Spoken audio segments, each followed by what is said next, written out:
Hey guys, welcome back to my channel. I hope you're all doing well. Today I have a very special find to share with you. It's a vintage bag that I've been owning for quite a while but did not show you yet, so I would say it's about time to share the story about this gem with you.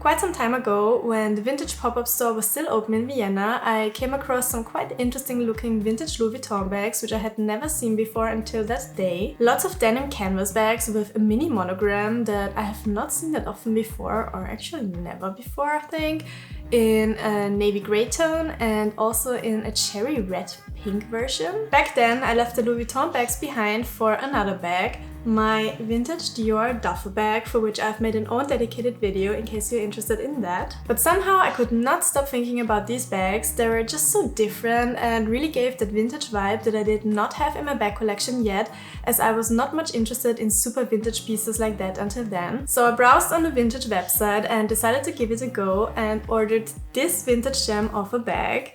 It didn't come with a box, so I just have the dust bag here. And it is a vintage Louis Vuitton Alma mini monogram LinLong in this beautiful navy grey denim colorway. A very untypical purchase for me, as I'm neither the biggest vintage fan nor an LV Alma fan, and I'm not even that much into navy, but there was something about this bag that just fascinated me. This bag also comes in a khaki and, as mentioned before, in a cherry version, which I also really like. And then there's also an Haut version, which has a quite interesting look as well. Would probably have been even a better fit considering the name of my channel. Alright, let's have a closer look on the LV AlmaLinLong.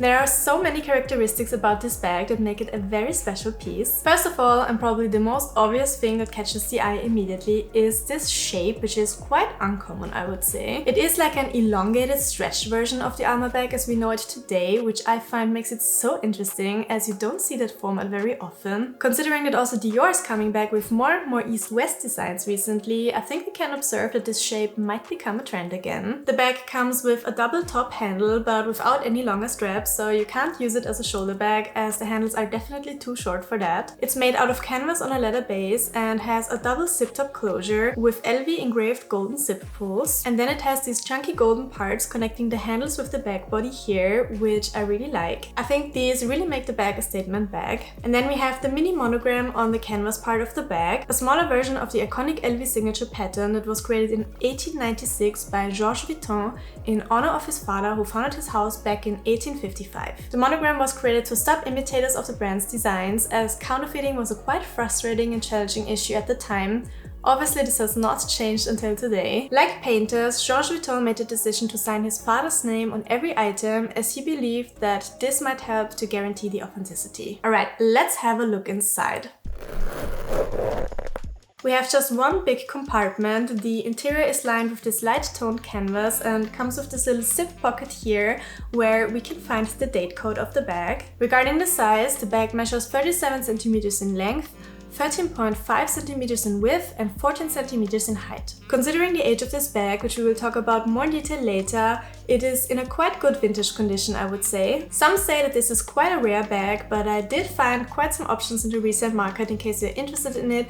Make sure to check out the links in the description box of this video. Let's talk a bit about the history of the Alma bag. Without a doubt, the Alma bag is a quintessential piece of handbag history whose ancestry goes back to the end of the 19th century. It all started with a rather humble form of two canvas pouches, a linen bag and a night bag, whose functions were merged in 1901 to form the steamer bag, a bag designed for travelers. In 1934, Gaston Louis Vuitton further refined this bag to the more compact and practical Squire bag, followed by the even slimmer city chic model Champs-Élysées in 1955. While the Champs-Élysées would eventually be discontinued, the Squire turned into the Alma. The official birth date of the Alma, which was named by the way after the Place de l'Alma in Paris, the square where the Avenue Montaigne meets the River Seine, was in 1992, where it was launched in a signature monogram canvas. Since then, there were many variations and artist reinterpretations of the Alma released by Takashi Murakami, Sylvie Fleury, Steven Sprouse or Kusama, just to name a few. The Alma was the second handbag by Louis Vuitton after the Speedy, and rumor goes that the Alma bag was originally already made in 1925 as a custom order upon Coco Chanel's personal request for a dome-shaped handbag for day-to-day use. And in 1935, Coco agreed to let the square bag officially be produced for public. Now let's trace back the origin of my Alma and have a look at the birth year of this bag. According to the date code MI0092, this bag was made in September 2002 in France. So it seems to be from the 2002 collection by MarcJacobs, who was named creative director at Louis Vuitton in 1997. In case you're wondering how to read the Louis Vuitton date codes, let me quickly explain that. The date code format slightly changed over the decades, but I found a nice picture that gives you the perfect overview on how to read the date codes for each time period. For the time from 1990 to 2006, the code consists of 2 letters followed by 4 digits. The 2 letters indicate the factory location, so the MI gives us the information that this bag here was made in France. The first and third number represent the month, and the second and fourth number represent the year. So this is how we can conclude that this bag was made in September 2002. Last but not least, let's talk about the price of this bag. I've seen some old Louis Vuitton catalog in a YouTube video where the price of this bag was 106,000 yen, which today converts into 675 euros. I also found some price information on another website which is similar, stating $700 for the LaneLong and $1,210 for the old version back in 2002 when these bags were launched. Today, an Alma BB monogram canvas, the smallest Alma size, goes for 1,500 euros. So what did I pay for my bag? For this vintage AlmaLinLong, I paid 449 euros, but prices in the resale market can go up to 800 euros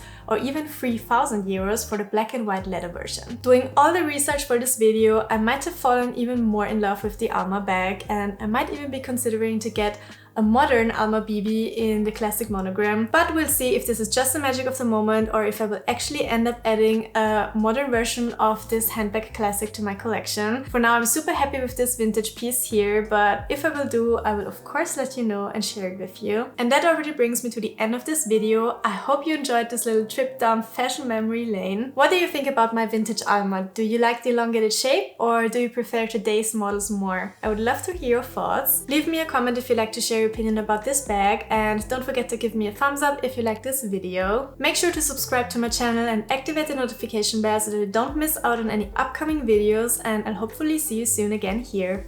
Bye guys!